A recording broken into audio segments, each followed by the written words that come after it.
धरती पर भगवान का रूप अगर किसी को माना गया है तो वो और कोई नहीं बल्कि डॉक्टर को माना गया है। जब जब किसी को चोट लगती है या कोई बीमार पड़ता है, वो डॉक्टर ही होते हैं जो यमराज को चुनौती देकर मरीज की जान बचाते हैं। अब कोरोना काल से अच्छा उदाहरण भला क्या होगा। वैसे तो कोरोना का संक्रमण अभी भी पूरे तरीके से खत्म नहीं हुआ है। कोविड अभी भी दुनिया को अपनी गिरफ्त में लिए हुए है, लेकिन फिर भी लोगों को इससे काफी हद तक निजात मिल चुकी है। लेकिन एक दौर वो भी था जब पूरी दुनिया कोरोना के शिकंजे में कैद थी। उस दौर में स्वास्थ्य सेवाओं से जुड़े लोग देवदूत की तरह मानवता की सेवा कर रहे थे।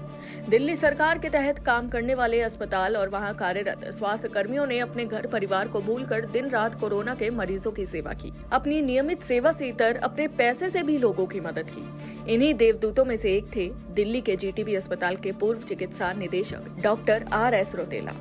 तो आपको पता ही है कि कोविड किस तरीके से एक महामारी की तरह से आया, और उसको वाकई मेरे लिए ही नहीं, हम डॉक्टरों के लिए ही नहीं, पूरी दुनिया के डॉक्टरों के लिए वो एक बहुत बड़ा चैलेंजिंग था कि एक तो वायरस पहचानना, वायरस की टेस्टिंग करना, और उसके बाद कौन पॉजिटिव है कौन नेगेटिव है उसको देखना, उसके सिम्टम्स हर रोज़ नए नए आ रहे थे, उसका ट्रीटमेंट किस तरीके से ट्रीट किया जाए, एक बहुत बड़ा चैलेंजिंग टास्क था।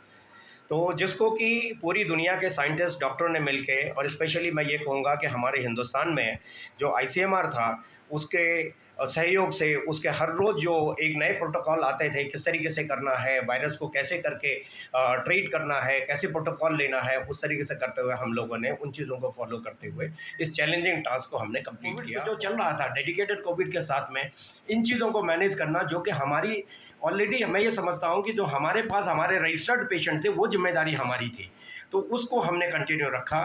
और ये सहयोग हमारे पूरा डिपार्टमेंट और ये उसका उनका सहयोग रहा है डिपार्टमेंट्स का जो इसको मैनेज करते हैं। साथ में हमने एक और फैसिलिटी रखी थी जो कि साइकेट्रिक हेल्प, साइकेट्रिक काउंसिल।